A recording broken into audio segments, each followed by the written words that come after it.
Halo internet, selamat datang di kanal Retail. Kali ini, kami akan menceritakan kembali kisah Jeff the Killer, karakter horor sensasional di jagadmaya. Jadi, siapa sih Jeff the Killer?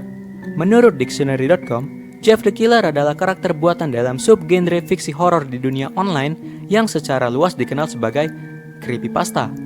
Bagi kalian yang belum tahu, creepypasta adalah sejenis genre cerita paranormal dan horor yang tersebar melalui forum-forum di internet. Di Indonesia, creepypasta lebih dikenal sebagai creepypasta. Mungkin di antara kalian ada yang udah familiar.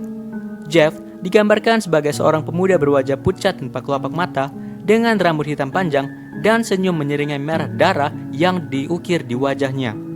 Jeff dikenal dengan slogannya sebelum ia melakukan pembunuhan. Dia akan membisikkan kata, "Go to sleep" atau "tidurlah". Jeff the Killer dikenal sebagai tokoh horor ikonik di internet karena kepopuleran dan kemisteriusannya.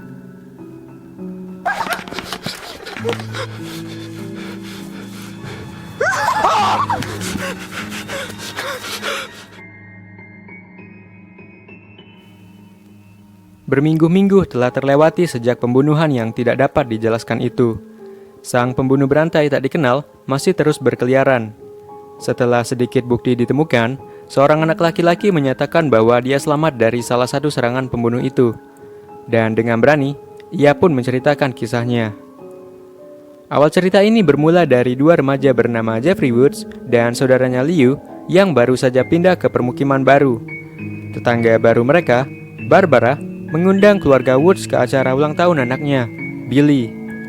Margaret, sang ibu, mengatakan kalau ia dan suaminya Peter, serta kedua anak mereka, Jeff dan Liu, akan dengan senang hati datang ke acara ulang tahun Billy. Jeff, yang mendengar pernyataan ibunya, mengeluh dan bergusar, mengatakan kalau dirinya tidak suka datang ke acara seseorang yang bahkan belum ia kenal. Jeff, saat itu berusia 13 tahun, memang memiliki pemikiran yang rumit untuk anak seusianya. Jeff juga tidak suka diatur-atur. Di hari yang lain, ketika Jeff dan saudaranya Liu hendak pulang dan menunggu bus di halte, sekelompok remaja nakal dengan tanpa alasan tiba-tiba menyerang mereka. 3 remaja itu bernama Randy, Kate, dan Troy. Beruntung, Jeff bisa menyelamatkan dirinya dari sekelompok remaja itu. Bahkan, para remaja itu kalah berkelahi dengan Jeff. Mereka sampai mengalami luka tusukan, wajah mereka pun ada yang robek, dan pergelangan tangan mereka sampai patah. Jeff menyerang mereka secara brutal. Liu sampai kaget dibuatnya, sebab ia tidak pernah melihat saudaranya bertindak sesemaniak itu sebelumnya. Kedua bersaudara itu pulang ke rumah. Ketika ibunya menanyakan bagaimana hari mereka, Jeff menjawab, "Luar biasa, Bu," sambil diam-diam mengenang momen, dalam tanda kutip, menyenangkan ketika dia menyakiti ketiga berudung remaja tadi. Dia merasa ada sesuatu yang memuaskan saat mengingat bagaimana teriakan, rasa sakit, dan tangisan dari 3 berudung yang disiksanya itu. Tapi, meski masih berusia 13 tahun, bukan berarti Jeff bisa seenaknya lepas dari jeratan hukum atas tindakan kekerasannya. Belum lagi pisau yang terbukti ia gunakan saat adegan penyerangan. Beberapa hari kemudian, pihak kepolisian mendatangi kediaman keluarga Woods untuk menanyakan kejadian pemukulan terhadap ketiga remaja itu. Jeff mengelak kalau yang ia lakukan cuma sekadar mempertahankan diri. Tapi kesaksian itu tidak banyak membantunya, mengingat betapa parah cedera dan luka yang menimpa sekujur tubuh ketiga remaja kerudung itu. Jeff tidak bisa mengelak. Toh, dia juga memang menikmati masa-masa penyiksaan itu. Dan ketika Jeff akan mengakui perbuatannya, saudaranya Liu tiba-tiba turun dari tangga dan bersaksi bahwa ialah pelakunya. Liu memutuskan untuk melindungi Jeff. Akhirnya, Liu dibawa menuju kantor polisi, dengan Jeff yang menyesali perbuatannya. Jeff merasa depresi. Dia tidak bisa tidur, tidak bisa ke sekolah, hanya bisa berbaring dengan perasaan bersalah yang menghantuinya. Setelah beberapa hari, sesuatu yang tidak bisa dipercaya terjadi. Margaret, ibunya, bersikap seolah tidak terjadi apa-apa. Keseharian mereka berjalan normal-normal saja. Jeff merasa kesal sekali, sebab ia beranggapan ibunya tidak punya cukup empati atas nasib malang yang menimpa saudaranya, Liu. Terlebih atas sesuatu yang tidak Liu lakukan.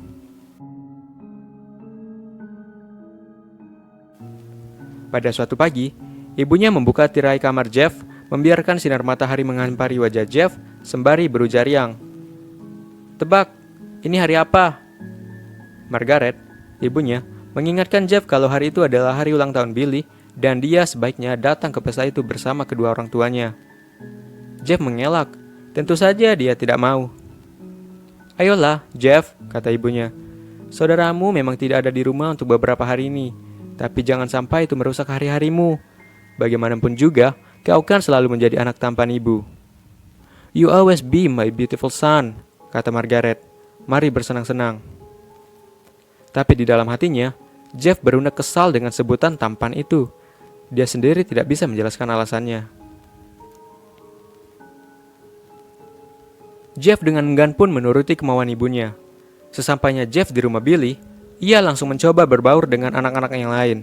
Ketika Randy, Kate, dan Troy, si 3 anak perudung yang menjadi penyebab Liu bisa berada di penjara sekarang, tiba-tiba mendatangi Jeff untuk membalas dendam.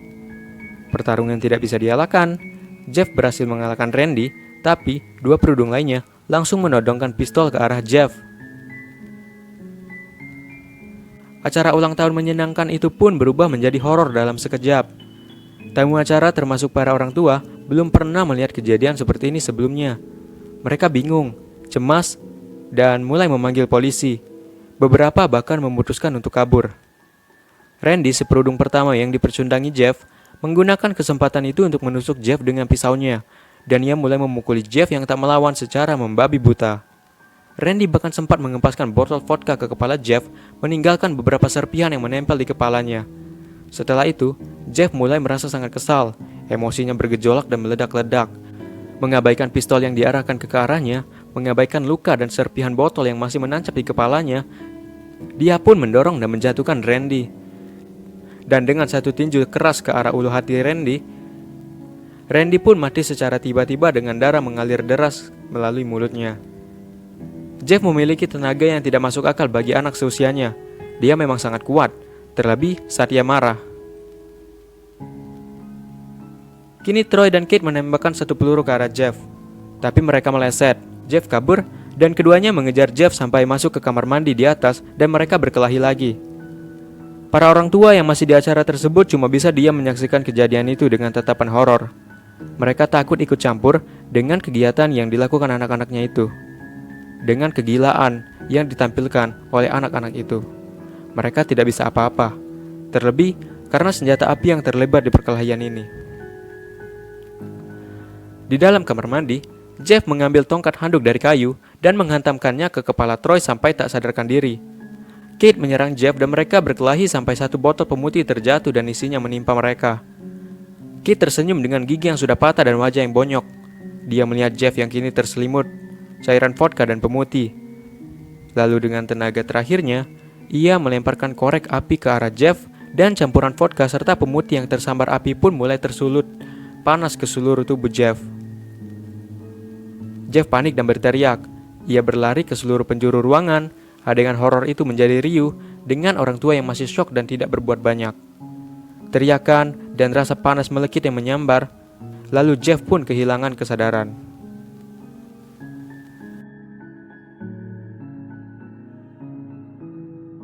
Beberapa hari kemudian, Jeff terbangun di rumah sakit. Dirinya kini sudah berbalut perban di sekujur tubuh. Hal terakhir yang diingatnya adalah api yang menyambar di sekujur tubuhnya. Suara ibunya adalah suara pertama yang ia dengar. Kemudian, ia melihat seorang dokter dan ayahnya yang juga berada di sana. Jeff mendengar kabar kalau Liu terbukti tidak bersalah dan sudah keluar dari penjara. Jeff senang mendengarnya. Dia mencoba tersenyum, tapi dia dapat merasakan bahwa dia tidak lagi punya bibir untuk tersenyum. Kita akan kembali menjadi keluarga lagi, kata ibunya. Jeff merasa bahagia, tapi sulit baginya menunjukkan perasaan senangnya itu dengan nyeri dari luka bakar parah di sekujur tubuhnya. Luka bakar golongan 1, 2, dan 3 yang membekat menyeluruh. Di kemudian waktu, perban Jeff sudah siap dilepas. Jeff meminta cermin saat perban di wajahnya dilepas. Jeff memandang ke cermin, dia melihat wajah barunya, memandanginya dengan beberapa posisi yang berbeda. Cermin itu menunjukkan wajah dengan kulit putih yang rusak, tanpa kelopak mata, tanpa bibir, nampak bukan lagi seperti wajah manusia. Kedua orang tuanya menunggu tangisan Jeff pecah, tapi yang terjadi malah sebaliknya. Jeff tersenyum. Dia tersenyum, bahkan dia tertawa. Ia bergumam, "Ini sempurna." Dokter mengatakan kalau itu reaksi pasca syok yang aneh dan menyarankan agar kedua orang tuanya untuk terus menemani Jeff di masa-masa sulit itu. Malam itu juga, ketika kedua orang tuanya tidur, Margaret mendengar suara gerasak-gerusuk dari kamar mandi. Margaret terbangun dan turun menuju ke kamar mandi. Dia kaget tidak percaya dengan apa yang dilihatnya.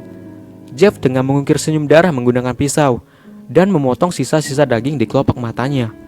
Margaret tidak bisa berkata apa-apa. Dia syok dan ketakutan. "Apa kau tidak lagi menganggapku tampan, Ibu?" kata Jeff. Ibunya dengan terbata-bata berbohong. Tentu saja, Nak." Margaret memanggil Peter, suaminya atau ayahnya Jeff, untuk memeriksa Jeff. Mereka berusaha melepaskan pisau dari tangan Jeff, namun Jeff terus meronta-ronta. Dia terus berteriak, Kenapa? Kau berbohong, Bu. Kau tidak lagi menganggapku tampan." Tenaga Jeff sangat kuat. Bahkan si remaja berusia 13 tahun itu memiliki tenaga yang melebihi kombinasi kedua orang tuanya.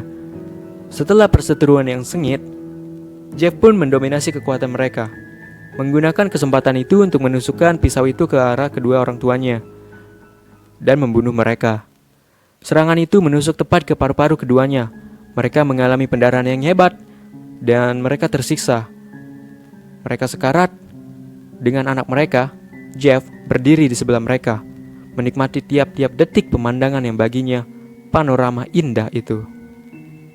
Dan sejak saat itu, Jeffrey Woods telah berubah menjadi Jeff sang pembunuh. Hal terakhir yang Jeff lakukan sebelumnya pergi adalah menghabisi Liu, saudaranya.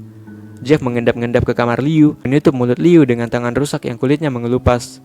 Dan saat Liu membuka mata, hal terakhir yang ia lihat adalah wajah mengerikan saudaranya sendiri, yang tengah menancapkan pisau ke dalam perutnya dan membunuhnya sembari berbisik, "Shh, tidurlah." Sejak itu, teror Jeff the Killer semakin santer terdengar. Banyak sekali korban pembunuhan yang dicurigai dilakukan olehnya. Menurut kesaksian teman-teman dan para korban yang berhasil melarikan diri, sang pelaku pembunuhan mempunyai ciri khas. Dia memegang pisau panjang untuk membunuh, dan sesaat setelah ia menusukkan pisau itu ke arah mereka, ia akan berbisik, "Tidurlah." Kabarnya, Jeff sampai sekarang pun belum berhasil ditangkap. Bagi kalian yang belum cukup merinding dengan cerita Jeff sebelumnya dan merasa masih banyak kok cerita lain yang lebih seram di internet, mungkin mulai bertanya-tanya, kok cerita Jeff the Killer bisa sangat dikenal, mendunia, sampai disebut-sebut sebagai ikon tidak resmi dari kultur creepypasta itu sendiri. Ada beberapa variasi untuk menjawab pertanyaan ini. Tapi menurut kami, seluruh jawaban itu mengarah pada satu arah, yakni asal-usul. Jeff the Killer memang memiliki asal-usul atau origin yang misterius, creepy, dan cukup aneh. Bahkan sampai sekarang, tidak ada yang bisa memastikan secara absa asal-usul sebenarnya dari mana kultus Jeff dimulai. Entah dari mana nama itu sendiri tercetus, sosok di baliknya, atau gambar familiar yang mendatangkan tanda tanya ini. Jawaban-jawaban berbeda telah menyebar ke internet, menyulitkan kita untuk mengetahui mana cerita yang sebenarnya. Maka dari itu, kami akan membahas kumpulan origin atau asal-usul dari Jeff the Killer. Mari disimak. Yang pertama dari Seseur 2008. 3 Oktober 2008, seorang YouTuber bernama Caesar mengupload video berjudul Jeff the Killer Original Story. Video ini keluar bahkan sebelum creepypasta Jeff yang terkenal itu dituliskan. Dalam video aslinya, lagu I Guess You're Right oleh The Buzzes terdengar diputar di latar belakang. Caesar mengklaim dialah yang menciptakan karakter Jeff the Killer dan bersaksi kalau setiap cerita di internet tentang Jeff adalah palsu, termasuk cerita creepypasta yang terkenal itu. Dia mengklaim Jeff tidak pernah mengalami insiden dengan kerudung atau pemutih. Sebaliknya, dia mengklaim bahwa Jeff sedang mengangkut 1 galon asam ke kamar mandi untuk membersihkan bak mandinya, tetapi dia terpeleset sabun dan asam itu pun memercik ke seluruh wajahnya. Dia dibawa ke rumah sakit karena para tetangga mendengar tangisannya. Dan dalam cerita asli versi Caesar, Jeff tidak pernah membunuh Liu atau orang tuanya. Nama lengkapnya pun adalah Jeffrey C. Haddock, bukan Jeffrey Woods. Sebagai catatan, kanal YouTube Killer Jeff telah dihapus oleh pihak YouTube karena pelanggarannya terhadap pedoman komunitas YouTube. termasuk video originalnya. Dan ketika ditanyai, Caesar menanggapi kalau akunnya itu dihapus karena banyaknya orang yang tidak percaya terhadapnya, sang pengklaim sebagai pencipta asli dari karakter Jeff the Killer. Lalu kedua, ada kampanye pemasaran untuk film Saw 5. Sekitar 10 hari setelah foto Jeff muncul di newsground.com, Lionsgate Film, perusahaan produksi film asal Amerika, merilis film kelima dari seri film pembunuhan populer berjudul Saw. Di film itu, sang antagonis, Jigsaw, menggunakan boneka yang tampak menakutkan bernama Billy untuk berkomunikasi dengan para korbannya. Boneka Billy dinilai memiliki kemiripan dengan sosok Jeff the Killer, dan kemiripan inilah yang membuat orang-orang curiga bahwa Jeff hanyalah bentuk pemasaran viral guna mendongkrak kepopuleran film Saw 5. Ketiga, Jeff adalah Katie Robinson. Kisah ini mungkin adalah kisah yang agaknya paling awam sekaligus paling creepy di antara yang lain. Pada musim gugur tahun 2008, seorang gadis bernama Katie Robinson diduga memposting foto dirinya dan diposting di situs 4chan.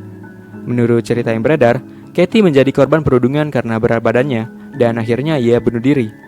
Kemudian, mulai santer klaim yang mengatakan kalau foto asli Katie Robinson di Photoshop dan diedit dan sekarang menjadi foto Jeff the Killer yang kita kenal. Tapi klaim ini juga tidak bisa dipastikan karena kurangnya bukti yang ada. Terlebih sosok sebenarnya dari foto di balik Katie Robinson ini juga masih mengawang-awang kebenarannya. 4. Teori-teori lain. Ada beberapa teori lain yang mengatakan asal dari Jeff the Killer.